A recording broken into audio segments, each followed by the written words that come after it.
오늘은 복음, 은혜와 평강의 삶이라는 제목으로 하나님 말씀을 나누도록 하겠습니다. 복음에 대해서는 제가 늘 말씀드렸어요. 복음은 헬라어로 유앙겔리온이라는 단어를 사용합니다. 그 단어에서 온 말로서 기쁜 소식을 뜻하죠. 좋은 소식을 복음이라고 이야기합니다. 성경에서 말하는 복음은 단순한 소식이 아니라 예수 그리스도의 십자가 죽음과 부활을 통해 우리에게 주어진 구원의 소식입니다. 이 소식을 매일 듣는 거예요. 그리고 이 소식을 우리의 마음 가운데 간직하고 신앙으로 고백하는 거죠. 이 소식을 내 마음 가운데 간직하고 신앙으로 고백하는 삶을 신앙생활 한다라고 이야기할 수 있습니다. 오늘 본문에서 바울은 로마 교회의 성도들에게 복음의 본질을 전하며 우리가 그리스도의 것으로 부름받은 자들이라는 사실을 상기시키고 있습니다. 이 말씀을 통해 우리는 복음이 무엇인지, 그리고 복음을 받은 자로서 은혜와 평강 가운데 어떻게 살아야 하는지 함께 살펴보도록 하겠습니다. 그럼 여기서 말하는 복음의 내용을 알아야 하잖아요. 복음의 내용은 무엇일까요? 제가 늘 말씀드리지만 복음의 내용은 아주 간단합니다. 복음은 예수 그리스도에 대한 모든 것이라고 할 수 있습니다. 이거 되게 넓게 설명하는 거예요. 굉장히 폭넓게 설명해서 복음은 예수 그리스도에 대한 모든 것입니다. 예수님이 하신 말씀, 예수님이 사역하셨던 그 일들, 그리고 예수님이 제자들에게 보여주셨던 어떤 그 이적들, 그리고 예수께서 최종적으로 십자가에 달려 죽으시고 부활하신 이 사건, 이 일련의 모든 과정을 복음이라고 할 수 있습니다. 근데 오늘 본문에서 바울은 이 복음에 대해서 세 가지 핵심 요소로 설명을 하고 있습니다. 바울은 본문에서 복음을 세 가지 핵심 요소로 설명하는데요. 그것을 제가 또 함께 말씀으로 나누도록 하겠습니다. 첫 번째는 이겁니다. 육신으로 다윗의 혈통에서 나신 예수입니다. 복음은 육신으로 다윗의 혈통에서 나신 예수를 설명하고 있습니다. 로마서 1장 3절 한번 보겠습니다. 제가 읽어볼게요. 눈으로 보세요. 그 아들에 관하여 말하면 육신으로는 다윗의 혈통에서 나셨고, 이렇게 이야기합니다. 복음은 이겁니다. 복음은 저 먼 구약에서부터 시작된 하나님의 놀라운 사역, 놀라운 기적과 같은 사역인데, 복음은 먼저 육신으로는 다윗의 혈통에서 나셨다라고 이야기합니다. 이게 사도 바울이 설명한 복음의 첫 번째 핵심적인 요소입니다. 예수님은 단순한 위인이 아니라 구약에서 약속된 메시아로 오셨습니다. 그러니까 구약에서 이미 약속된 그분이 이 땅에 오신 것, 이것이 복음입니다. 이 땅에 오셔서 메시아로 우리에게 등장하셨고, 그리고 우리를 구원하기 위해 십자가에 달려 죽으신 것, 이것이 첫 번째 복음의 요소입니다. 바울이 설명한 요소인 것이죠. 구약의 사무엘하 7장에서 이 이야기가 나오고 있고, 이사야서 11장에서 이 이야기가 나오고 있고, 또 예레미야서 23장에서 이 예언이 바로 증명되고 있습니다. 예언한 바대로 그 다윗의 후손으로 이 땅에 오신 분, 바로 그분이 예수 그리스도인 것이죠. 이것이 왜 중요할까요? 이 이야기가 왜 중요할까요? 예수님이 우리와 같은 완전한 인간으로 오셨기 때문이에요. 예수님이 우리와 같은 완전한 인간으로 오셔야 구원의 사역이 진행될 수 있습니다. 예수님이 인간으로 오셔야 우리의 죄를 대신 짊어지고 십자가에 달려 죽는 그 일이 성립이 될 수 있습니다. 그리고 우리가 죄를 사함 받을 수 있다는 거죠. 히브리서 2장 17절 보면 이런 말씀이 있어요. 제가 한번 또 읽어볼게요. 그러므로 그가 범사의 형제들과 같이 되심이 마땅하도다. 이는 하나님의 일에 자비하고 신실한 대제사장이 되어 백성의 죄를 속량하려 하심이라, 이렇게 얘기합니다. 예수님이 완전한 인간으로 오셔야, 육신으로 오셔야 우리의 죄를 대신 짊어질 수 있습니다. 우리가 우리의 죄를 예수님께 전가시킬 수 있는 거죠.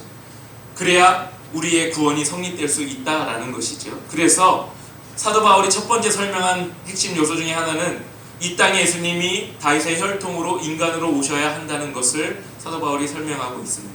하나님은 죄 없으신 아들을 사람의 몸으로 보내셔서 우리 대신 죄를 담당하도록 하셨죠. 즉 예수님의 성육신은 십자가 대속 사건의 전제 조건이 됩니다. 예수님이 이 땅에 육신으로 오셔야 우리의 죄를 사할 수 있는 조건이 성립이 됩니다. 우리는 그것을 믿어야 우리 죄를 예수님께 전가시킬 수 있는 근거가 성립이 되는 거예요. 그래서 이 첫 번째 복음의 핵심 요소를 인정해야 합니다. 받아들여야 되는 거죠. 또 본문에서 사도 바울이 두 번째 요소를 설명하고 있는데, 두 번째 요소는 이겁니다. 성결의 영으로 부활하신 예수님을 사도 바울은 설명하고 있어요. 그게 로마서 1장 4절에 나오고 있습니다. 제가 읽어볼게요. 눈으로 또 보세요. 성결의 영으로는 죽은 자들 가운데서 부활하사, 이렇게 얘기합니다. 예수님의 부활은 복음의 핵심입니다. 예수님이 십자가에 달려 죽는 것에서 끝나면 복음의 완성이 이루어지지 않아요. 그리고 구원의 역사가 성립되지 않습니다. 예수님이 십자가에 달려 죽으시고 그 다음에 부활하셔야, 그리고 사망 권세를 이기고 이 땅에 다시 등장하셔야 복음의 성립이 이루어지고 그리고 핵심이 완성되는 겁니다. 십자가에서 끝난다면 복음은 완성되지 못했을 겁니다. 그러나 예수님은 죽음을 이기고 부활하심으로 사망의 권세를 깨뜨리셨습니다. 그 이야기가 고린도전서 15장 55절에서 57절에 나와 있죠. 바울이 로마 교회에 강조한 것은 단순한 교리가 아니라 부활 신앙입니다. 부활 소망이죠. 우리는 신앙생활하면서 이 얘기 되게 많이 들었어요. 부활에 대해서. 부활 소망을 품고 살아야 된다. 부활 신앙을 가져야 된다라는 얘기를 되게 많이 들었어요. 예수님께서 부활하신 이 사건을 통해서 우리에게 부활 소망과 부활 신앙을 주셨죠. 미래의 지향적입니다. 우리도 죽은 다음에 우리의 신앙을 통해서 우리의 구원을 이루는 것은 우리가 다시 하나님 나라에서 부활하여 하나님과 영원한 삶을 사는 그 소망을 품고 살라고 이 소망을 우리에게 주신 거죠. 이 부활 신앙을 우리에게 허락하신 겁니다. 부활을 믿을 때 우리는 현실의 고난을 이겨낼 힘 또한 얻을 수 있습니다. 부활을 믿을 때 이 현실에서 살아가면서 맞아, 이 고난 언젠간 끝나고 예수님 부활하신 것처럼 우리도 다시 회복할 수 있어, 이겨낼 수 있어 하는 소망을 품게 될 수 있다는 거죠. 그러니까 우리는 부활을 믿을 때 현실의 고난을 이겨낼 힘을 얻게 되는 겁니다. 그래서 바울은 담대히 복음을 전할 수 있었고 고난 속에서도 흔들리지 않을 수 있었습니다. 바울만큼 고난 당한 사람은 별로 없을 겁니다. 성경에 등장하는 인물 중에 바울만큼 복음을 전하며 고난받은 사람 별로 없을 거예요. 한번 여러분 바울의 이적이, 바울의 행적이 드러난 사도행전이나 한번 쭉 보세요. 복음을 전할 때마다 핍박받고 고난당하고 감옥에 갇힌 사람, 바울처럼 이렇게 경험한 사람 별로 없을 겁니다. 그렇게 고난당하고 핍박받고 하면서도 바울은 흔들리지 않고 고난 속에서 복음을 전하는 그 사역을, 그 역할을 감당했죠. 어떻게 바울이 이렇게 할 수 있었을까? 바울에게도 부활 소망이 있었기 때문에 그래요. 부활 신앙이 있었기 때문에 이 고난 별거 아니야, 나도 예수님처럼 하나님 나라에 가서 하나님 앞에서 다시 부활의 산 소망으로 살 수 있어 라고 하는 그 힘이 그를 그 고난 속에서도 견딜 수 있는 능력으로 사역자로 살아갈 수 있게 했던 것이죠. 또 세 번째로 오늘 본문에서 바울이 강조하는 복음의 핵심 요소가 있습니다. 그것은 이겁니다. 능력으로 하나님의 아들로 선포되신 예수입니다. 그게 이제 4절에 나와 있죠. 로마서 1장 4절 뒷부분 한번 보세요. 제가 읽어볼게요. 능력으로 하나님의 아들로 선포되셨으니 라고 이야기합니다. 예수님은 원래 하나님의 아들이셨지만 십자가와 부활 사건을 통해서 공식적으로 이 땅에 선포되셨습니다. 그의 능력은 단순한 존재적 능력이 아니라 사랑과 순종으로 드러난 실천적 능력입니다. 만약에 예수께서 하나님의 아들로만 우리에게 기억된다면, 아, 그분은 하나님의 아들이야, 그들은 삼위이신 그 삼위 중에 한 분이시야 라고 그의 존재적 능력으로만, 존재하는 것으로만 인식될 텐데, 거기에서 멈춘 것이 아니라 이 땅에 육신으로 태어나셨습니다. 그리고 이 땅에서 제자들에게 보이셨습니다. 사람들에게 기적을 행하셨어요.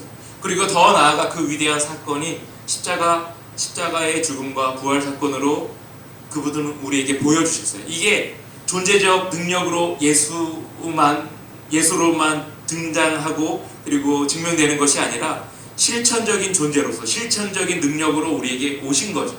그러니까 실천적인 모습으로 우리에게 보여주신 거예요. 직접 삶을 살면서 우리에게 보여주셨죠. 삶은 이렇게 사는 거야. 십자가의 삶은 이렇게 사는 거야. 희생은 이렇게 하는 거야. 그리고 헌신은 이렇게 하는 거야. 사랑은 이렇게 하는 거야. 그리고 낮아짐은 이런 거야 라고 하면서 예수님께서 우리에게 직접 보여주셨죠. 이게 실천적인 예수님의 능력을 보여주신 겁니다. 우리의 신앙도 마찬가지입니다. 교회에 다니는 것만으로 충분하지 않습니다. 교회에 다니는 것만으로 우리의 실천적인 능력을 증명할 수는 없어요. 존재적인 능력은 증명할 수 있겠죠. 맞아, 교회 다니는 사람 신앙생활을 하는 사람, 그리고 크리스찬, 이렇게 사람들이 우리를 그렇게 존재하는 사람으로 볼 수는 있겠죠. 그런데 우리의 신앙은 거기서 멈추면 안 됩니다. 예수님처럼 우리도 실천적인 능력을 이 땅에서 보여주어야 합니다. 우리의 헌신으로, 우리의 낮아짐으로, 우리의 사랑으로, 우리의 희생으로 세상 가운데 나아가 우리는 존재하는 크리스찬이 아니라 실천하는 크리스찬이야 라는 것을 세상 가운데 나아가 보여줘야 돼요. 세상 사람들이 현대에서 기독교인들을 왜 가치 있게 봐주지 않느냐면 우리가 존재하는 크리스찬에 머물기 때문에 그래요. 그냥 교회 다니는 사람에 불과하기 때문에 그렇습니다. 그런데 세상 가운데 나아가 우리가 더 희생하고 더 낮아지고 더 헌신하고 더 손해보고 더 십자가의 삶을 살면 저 사람은 그냥 크리스찬의 이름을 단 사람이 아니라 크리스찬으로서 사는 사람들이야 라고 그들이 인정할 거예요. 이게 예수께서 우리에게 증명하신 거예요. 나는 존재하는 예수가 아니라 나는 실천하는 예수야. 나는 너희들에게 실천하고 희생하고 낮아지고 그리고 사랑하는 예수야 라는 것을 우리에게 보여주셨기 때문에 그래요. 그러니까 우리가 이 예수님에 대해서, 이 복음에 대해서 온전히 받아들인다면 우리도 세상 가운데 나아가 예수님처럼 실천하며 살아야 돼요. 존재하는 크리스찬이 아니라 실천하는 크리스찬으로 살아야 됩니다. 이거 어렵죠? 어려워요. 당연히 어렵죠. 실천할 때 아까 말씀드린 대로 때로는 손가락질 받고 때로는 손해보고 때로는 희생해야 되는데 우리 사람이잖아요. 그리고 우리 안에 때로는 이기적이고 욕심도 있고 그렇잖아요. 손해보기 싫고 하는 마음도 있잖아요. 그런데 이것이 이제 양립하게 되면 우리가 어느 순간에 선택해야 되잖아요.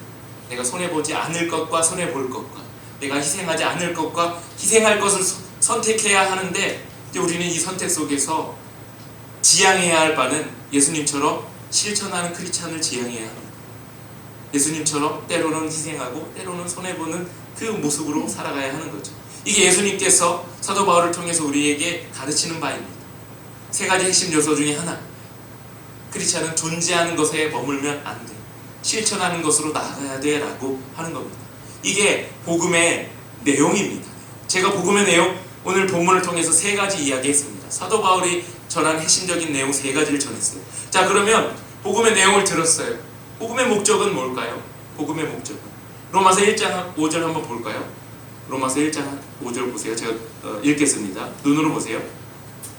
그로 말미암아 우리가 은혜와 사도의 직분을 받아 그의 이름을 위하여 모든 이방인 중에서 믿어 순종하게 하나니, 이렇게 얘기합니다. 복음의 목적을 설명하고 있죠. 복음의 목적은 단순한 정보 전달이 아닙니다. 복음을 듣고 믿고 그리고 믿음으로 순종하는 삶을 사는 것이 복음의 목적입니다. 복음을 듣는 데서 끝나는 것이 아니라 믿음까지 가야 돼요. 근데 성경에 보면 믿음은 들음에서 나온다고 했어요. 그러니까 많이 들어야 돼요. 많이 들어야 믿을 수 있어요. 그 다음에 그 믿음에서 끝나는 것이 아니라 믿고 순종하는 데까지 나아가는 것이 복음의 목적입니다. 복음의 목적을 바로 아는 사람들은 순종하는 데까지 나아가요. 하나님의 말씀을 듣고 믿었어요. 맞아, 이게 하나님의 말씀이야. 우리에게 사랑하라고 하시고 희생하라고 하시고 실천적인 삶을 살라고 하셔. 그래, 맞아, 야, 이게 이제 믿어졌어요. 그러면 이제 거기에서 끝나는 것이 아니라 순종하는 데까지 나가는 거예요. 세상 가운데 나가 그런 삶을 사는 거예요. 실천적인 삶을 살 때 복음의 목적이 성립되고 완성되는 거예요. 그러니까 사도 바울이 복음을 전한 것은 복음의 내용만 전한 것이 아니라 복음의 목적까지 이루도록 성도들에게 가르치고 그리고 순종하도록 살도록 전하는 겁니다. 그래서 복음의 목적을 우리가 바로 알아야 돼요. 순종하는 것이 복음의 목적입니다. 바울은 단순히 로마 교회 성도들에게 복음을 알리는 데서 멈추지 않았다는 거예요. 6절 한번 보세요. 6절에서 사도 바울이 이렇게 얘기해요. 너희는 그리스도의 것이다 라고 이야기합니다. 이 말을 왜 하나요? 제가 지난주에 우리는 그리스도의 종이다 이렇게 말씀드렸어요. 그리스도의 종이니까 그리스도의 종으로서 순종하며 살아야 된다 이렇게 말씀드렸어요. 사도 바울이 이때여서 설명하는 거예요. 로마서니까 너희는 그리스도의 것이야, 그리스도의 종이야 라고 이야기합니다. 그렇게 선포하는 거죠. 우리가 받은 복음이 우리의 정체성을 바꾸었다라고 이야기합니다. 뭘로 바꿨어요? 그리스도의 종으로. 너희의 삶은 너희 것이 아니야. 내 삶은 내 것이 아니야. 내 삶은 그리스도의 것이야.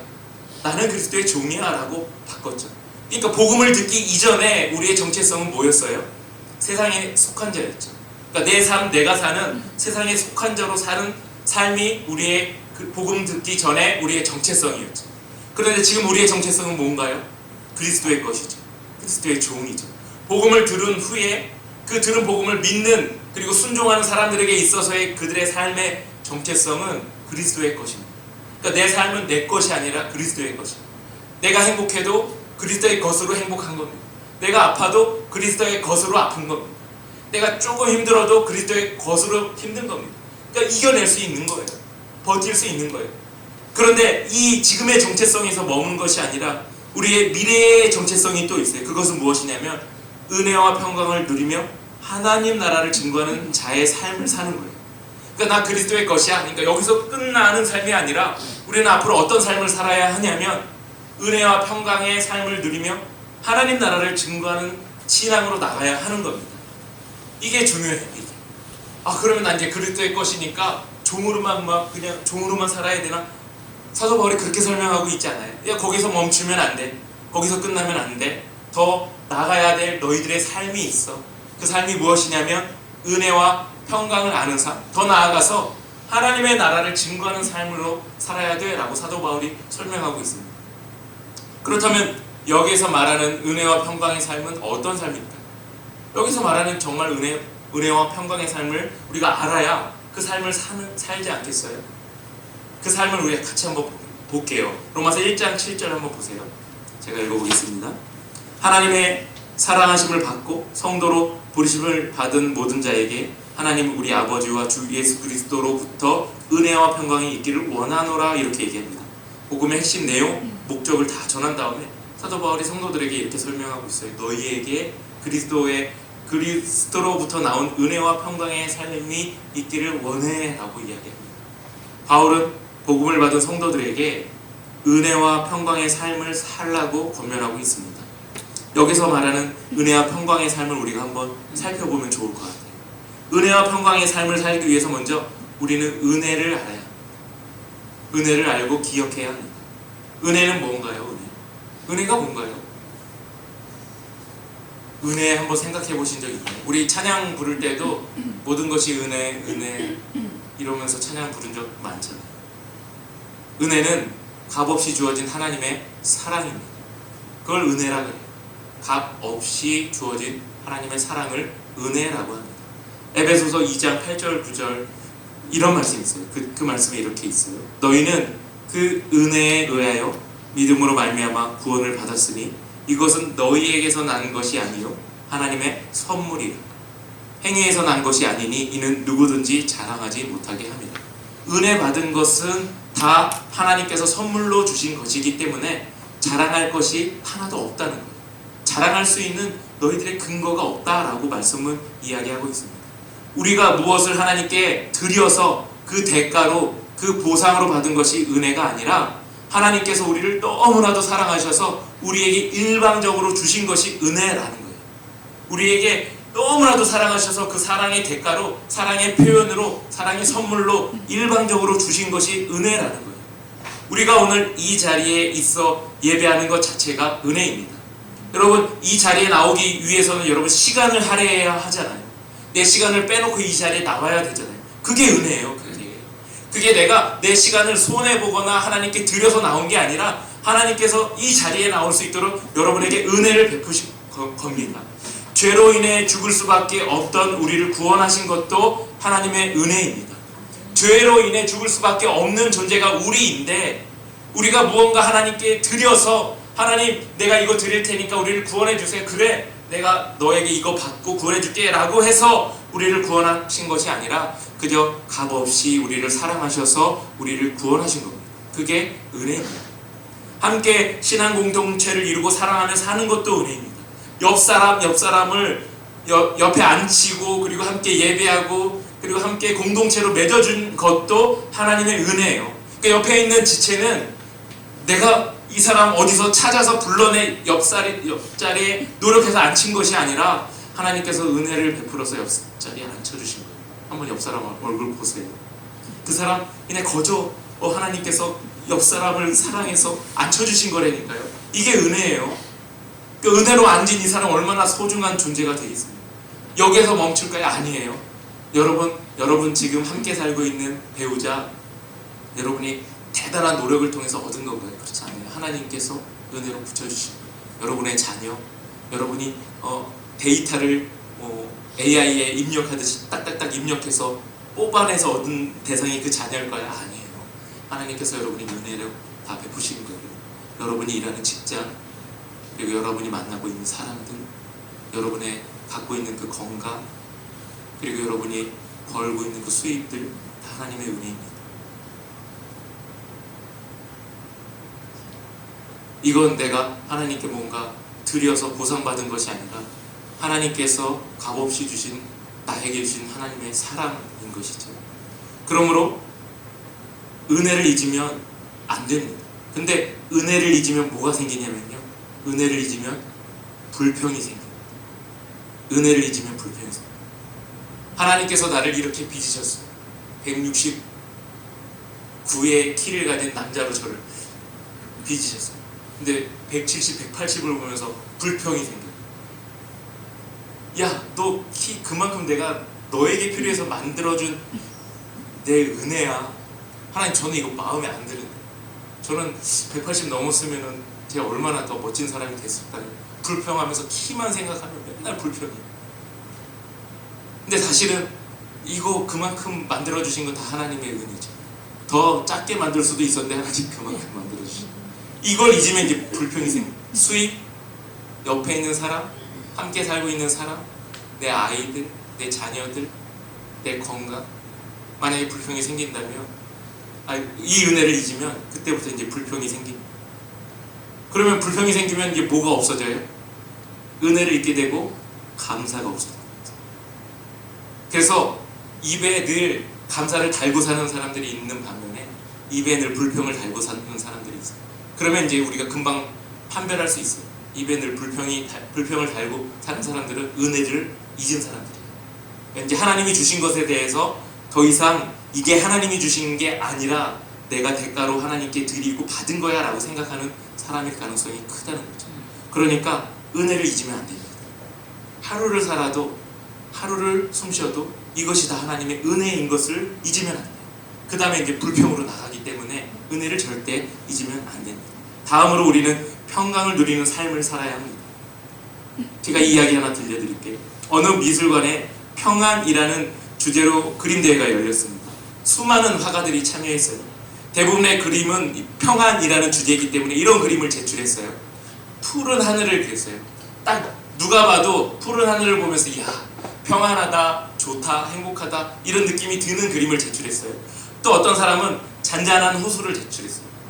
호수를 그려서 제출했어요. 누가 봐도 야, 뭐 아무것도 없는 잔잔한 호수를 보면서 평안한 마음이 드는 그런 그림을 제출했어요. 또 어떤 사람은 아주 평화로운 초원을 그려서 제출했어요. 누가 봐도 저 그림은 평화를 주제로 그린 그림이야 라는 그런 그림을 제출했어요. 그러나 한 그림은 어떤 그 그림을 이제 평가로운 사람들의 시선을 사로잡는 그림이 하나 있었습니다. 그 그림은 이런 그림이에요. 그림 속에는 검은 폭풍 구름이 몰려오고 그 다음에 거센 폭포가 위에서부터 떨어지는 그런 폭포가 떨어지고, 그리고 위험한 그 절벽에 작은 틈 사이에 새들이 둥지를 짓고, 그리고 그 둥지 속에 어미새가 새끼 새들을 품고 잠든 모습을 그린 그림을 제출했어요. 누가 봐도 이게 평화라고 라고 하는 그런 의문이 들만한 그림을 제출했습니다. 사람들이 놀라서 묻습니다. 그 그림을 제출한 화가에게 이것이 평안입니까? 라고 물어요. 폭풍이 몰아치는데 어떻게 이걸 평안하다고 사람들이 평가할 수 있겠어요? 라고 묻지요. 화가가 대답합니다. 평안은 폭풍이 없는 상태가 아니라 폭풍 속에서도 두려워하지 않는 마음입니다 라고 대답을 하는 거죠. 진짜 평안은 환경에서 오는 것이 아니라 내가 누구에게 보호받고 있는지 아는 데서 오는 겁니다 라고 그 화가가 대답을 했다는 거예요. 그 그림을 평가하러 온 사람들이 다 무릎을 쳤던 것이죠. 진짜 평안은 그런 겁니다. 폭풍 속에서 내가 누구와 함께 있고 누구의 보호를 받고 있구나라는 그 안정감이 드는 게 진짜 평안이라는 것이죠. 성경에서 평강을 샬롬이라고 이야기합니다. 단순한 심리적인 평안이 아니라 하나님과의 화목에서 오는 영적인 안정감이죠. 요한복음 14장 27절 이런 말씀이 있어요. 제가 읽어볼게요.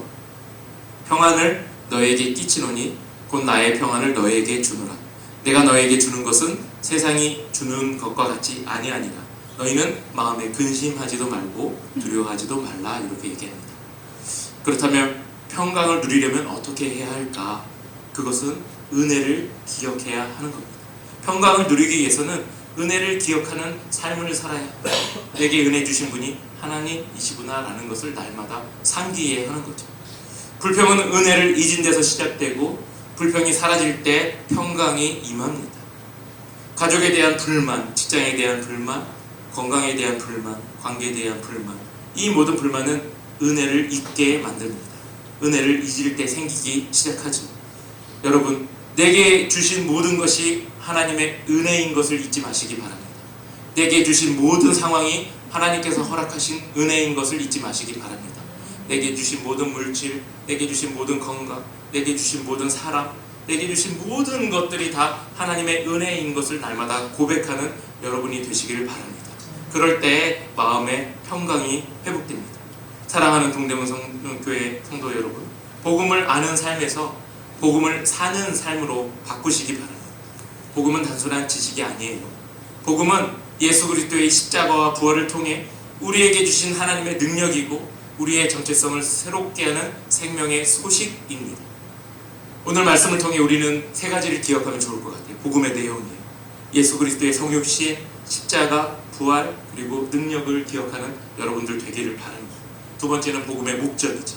믿음으로 순종하며 그리스도의 사람으로 살아가는 삶을 지향하는 여러분들 되시길 바라고요. 세 번째는 복음의 열매입니다.